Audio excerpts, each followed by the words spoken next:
നിങ്ങളുടെ ഇഷ്ട പരമ്പരകൾ എക്സ്ക്ലൂസീവായി സൺ നെക്സ്റ്റ് ആപ്പിലൂടെ തികച്ചും ഫ്രീ ആയി. ഇപ്പോഴേ ആപ്പ് ഡൗൺലോഡ് ചെയ്യൂ. അതൊന്നും എനിക്കറിയണ്ട. കാശ് വാങ്ങിയതിന്റെ തെളിവ് എന്റെ പക്കലുണ്ട്. എടോ, ഞാൻ പിന്നെ താനെ തെളിവ് തന്നെ കാശൊന്ന് മേടിക്കുക. ഞാനൊന്ന് നോക്കട്ടെ. കൂടുതലും ചിലക്ക് ഇറങ്ങി പോടൂ. അങ്ങനെയാണെങ്കിലേ എന്താ വേണ്ടതെന്ന് എനിക്കറിയാം. ദയവായി ഒരു പ്രശ്നം ഉണ്ടാക്കരുത്. ഫംഗ്ഷൻ നടത്താൻ വേണ്ടി ഓർഡർ കൊടുത്ത ആളുടെ ഭാഗത്താ ഇപ്പൊ തെറ്റ് മുഴുവനും. ഞാൻ ആദ്യമേ പറഞ്ഞില്ലേ എനിക്കൊന്നും അറിയണ്ടെന്ന്. എന്റെ കാശ് എനിക്ക് കിട്ടിയേ പറ്റൂ. ജോണി, ഞങ്ങളുടെ അവസ്ഥയും കൂടി ഒന്ന് മനസ്സിലാക്കണം. രമേശ, ഇനി ഈ കാര്യത്തിൽ ഒരു സംസാരം വേണ്ട. ഞാൻ ഇനി 2 ദിവസം കൂടി നോക്കും.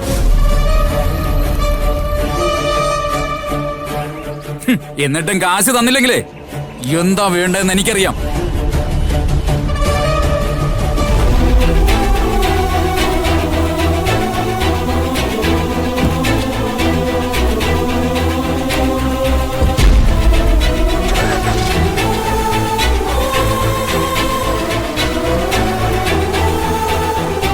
രമേശ, എന്തുവാ രമേശ ഇതൊക്കെ?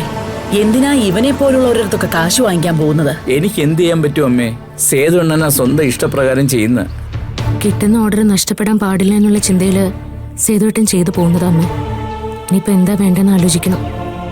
ഇനിയിപ്പോ പരസ്പരം സംസാരിച്ച് പകുതി കാശ് കൊടുക്കാന്ന് പറയാം. ജോണി അതിന് സമ്മതിക്കുമെന്ന് തോന്നുന്നില്ല. ഈ വർക്ക് കിട്ടിയപ്പോ സേതു അണ്ണ ഒരുപാട് സന്തോഷിച്ചതായിരുന്നു.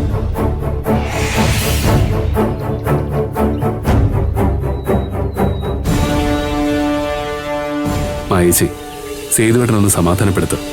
നമുക്ക് എന്തെങ്കിലും വഴി നോക്കാം. ഇവരൊന്നും അത്ര നല്ല ആൾക്കാരല്ല മോനെ, അതാ എന്റെ പേടി. ആന്റി വിഷമിക്കണ്ട, എന്താ വേണ്ടതെന്ന് നോക്കാം.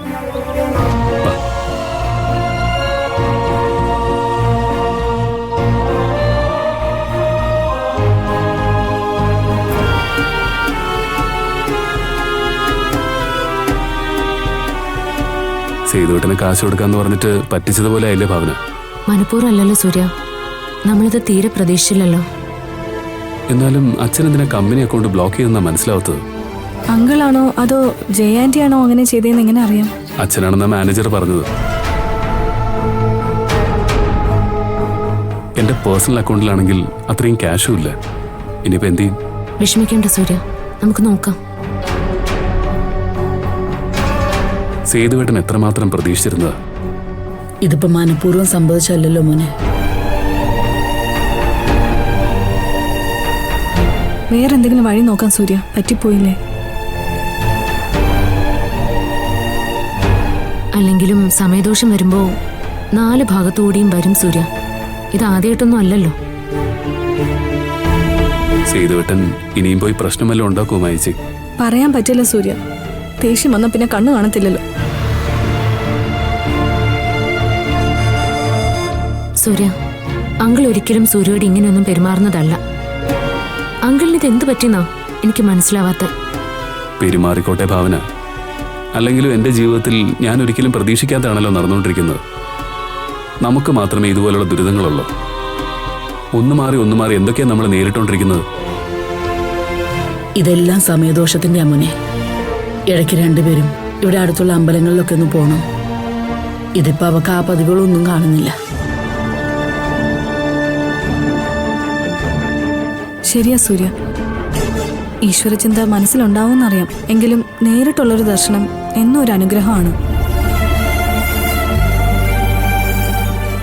മായച്ചു പറഞ്ഞതാ ശരി. ഇപ്പൊ നമ്മുടെ മനസ്സിൽ മാത്രമേ ഉള്ളൂ, അമ്പലത്തിലൊന്നും പോവാറേയില്ല.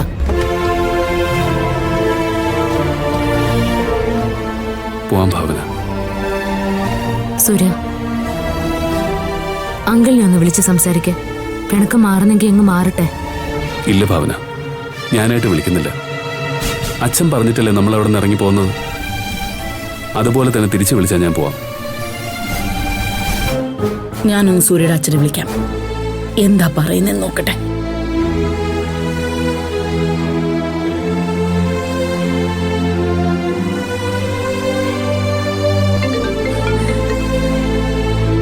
എന്താ ഗായത്രി, നിനക്കിപ്പോ സന്തോഷായല്ലോ അല്ലേ?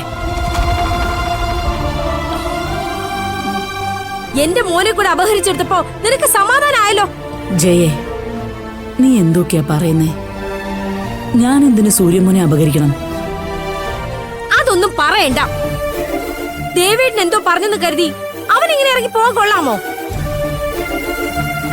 നിന്റെ മോള് ഭാവനക്കെങ്കിലും അവനെ പറഞ്ഞ് മനസ്സിലാക്കി തിരികെ കൊണ്ടുവരായിരുന്നില്ലേ? ഇവിടെ ഞങ്ങൾ എല്ലാരും സൂര്യമോനോട് പറഞ്ഞു നോക്കി ജയേ. പക്ഷെ ഇവിടെ സൂര്യമോൻ നല്ല വാശില. ഞാൻ നിന്നെ കുറ്റം പറയൂ ഗായത്രി. അവനൊരു തെറ്റ് പറ്റിയാ അത് പറഞ്ഞ് മനസ്സിലാക്കി തിരികെ അയക്കണം, അല്ലാതെ അഭയം കൊടുക്കല്ല വേണ്ടത്. ഈ വീടിപ്പോ മരണ വീട് പോലെ അറിയോ? ആരും പരസ്പരം ഒന്നും സംസാരിക്കുന്ന പോലുമില്ല. നോക്ക്, സൂര്യയും ഭാവനയും ഇറക്കി വിട്ടത് സൂര്യയുടെ അച്ഛനല്ലേ, അല്ലാതെ പിള്ളേരായിട്ട് ഇറങ്ങി വന്നല്ലോ. അച്ഛനമ്മമാര് മക്കളെ വഴക്ക് പറഞ്ഞു നിൽക്കും, അതിനിറങ്ങി പോവാണോ വേണ്ടത്? ഞാനിപ്പോ എന്തായാലും സൂര്യയും ഭാവനയും ന്യായീകരിക്കുന്നില്ല. പക്ഷെ നമ്മൾ വാക്കുകൾ പറയുമ്പോ അത് ശ്രദ്ധിച്ച് പറയണം. നമ്മുടെ മക്കളായാലും എന്നും ഒരുപോലെ ആയിരിക്കില്ല അവരുടെ സ്വഭാവം. ഞാൻ സൂര്യയുടെ അച്ഛനോട് 2 വാക്ക് സംസാരിക്കാൻ വേണ്ടിയാ വിളിച്ചത്. ഇനിയിപ്പം ജയതന്റെ കാര്യം പറഞ്ഞാ മതി. Hello hello Gayathri, hello.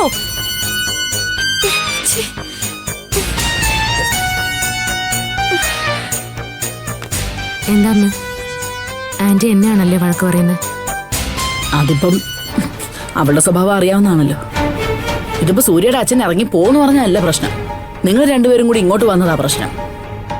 ഞാൻ സൂര്യ തടഞ്ഞതല്ലേ അമ്മേ, പക്ഷെ സൂര്യക്കും വാശിയായി പോയി. എന്നാലും ആ മാനസയുടെ അച്ഛനും അമ്മയും എന്തു പണിയായി കാണിച്ചേ? എത്ര ധൈര്യം ഉണ്ടായിട്ടാ പല്ലവിയും പ്രതീക്ഷനെയും പിരികേറ്റി വിട്ടതും? അയാളുടെ മനസ്സിലെ ദുഷ്ടചിന്തയുടെ മുന്നറിയിപ്പ് അമ്മ സൂര്യ എന്നെയും കൊണ്ട് ഇങ്ങോട്ട് വന്നത്. മറ്റുള്ളവർക്ക് ഒരു കാരണം മാത്രം. ഇതെല്ലാം കൂടി ഒന്ന് കലങ്ങി തെളിഞ്ഞേ പറ്റൂ. അതെ, നീ പോയി ഒന്ന് സൂര്യമോനോട് കാര്യമായിട്ട് സംസാരിക്കാം. ശരി.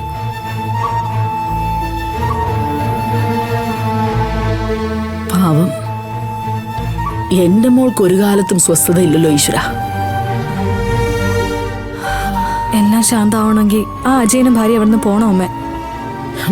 ഇനി അവരവിടെ നിന്ന് ഇറങ്ങി പോണമെങ്കിൽ ദൈവം തമ്പുരാൻ തന്നെ വിചാരിക്കണം.